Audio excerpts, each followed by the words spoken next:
जुगाड़ू बहू का 1 घंटे में 60 तरह का खाना। अमीर शारदा देवी के बहू भोज में मोहल्ले की औरतों की भीड़ भाड़ लगी है। वाह भाई बहू, भोज का खाना तो बिल्कुल ऐसा होना चाहिए, एकदम बढ़िया, दमदार स्वाद से भरा हुआ।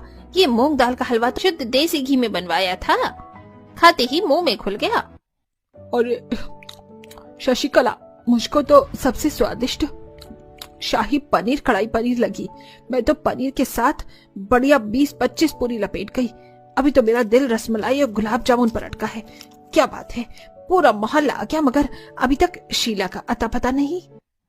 अरे वो ठहरी गरीब और शारदा बहन तो ठहरी अमीर, हो सकता है न्योता न दिया हो। शशिकला पार्वती खाते हुए बातें बना रही होती हैं, तभी गरीब शीला हाथों में कांच की चूड़ी लेके आती है। उसे देखकर शारदा घमंड से कहती है, आओ आओ शीला, तुम्हारा ही इंतजार था। क्षमा करना शारदा बहन, थोड़ी देर हो गई। वो मैं तुम्हारी बहू के बहु भोज के लिए भेंट लेने गई थी, ये बहू के लिए।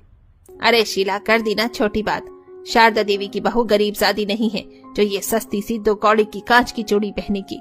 उसे तो मैं सोने के कंगन पहनाऊंगी। ये चूड़ी तुम अपनी होने वाली गरीब बहू के लिए संभाल के रखो। अब आई हो तो दावत खाकर जाना। अमीर घमंडी शारदा अपनी अमीरी का गुमान दिखाते हुए सरेआम शीला की गरीबी का उपहास उड़ाती है।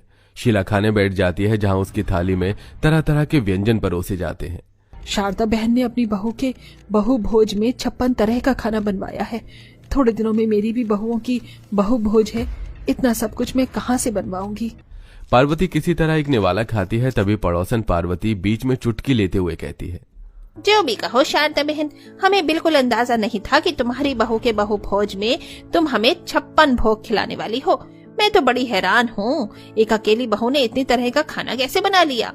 अरे पार्वती बहन, इतनी तरह का खाना मैं अपनी बहू से थोड़ी बनवाऊंगी। बहु भोज का सारा खाना हलवाइयों ने तैयार किया है।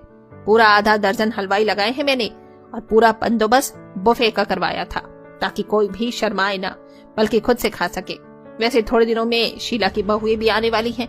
देखते हैं कितनी तरह का खाना बनवाती है। ज्यादा नहीं तो आलू पूरी तो खिला ही देगी।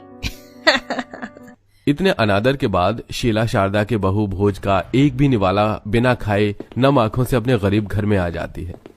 अरे अखिलेश, राकेश, चंद्रमोहन, इंदर, आ गए तुम पांचों। कोई काम मिला तुमको? फिलहाल तो कोई काम नहीं मिला माँ, मगर आज हम पांचों ने जमींदार जी के खेत की आलू की फसल निकाली थी, तो उन्होंने 1 बोरी आलू दिया है। अरे तुम लोगों ने आलू क्यों लिए? देखो जरा, पूरे आलू हरे कटे हैं। शादी में थोड़े दिन रह गए हैं, कोई नौकरी चाकरी पकड़ लो, ऐसे घर नहीं चलेगा। पांचों भाई किसी तरह फैक्ट्री में नौकरी पर लग जाते हैं और देखते देखते शादी की तिथि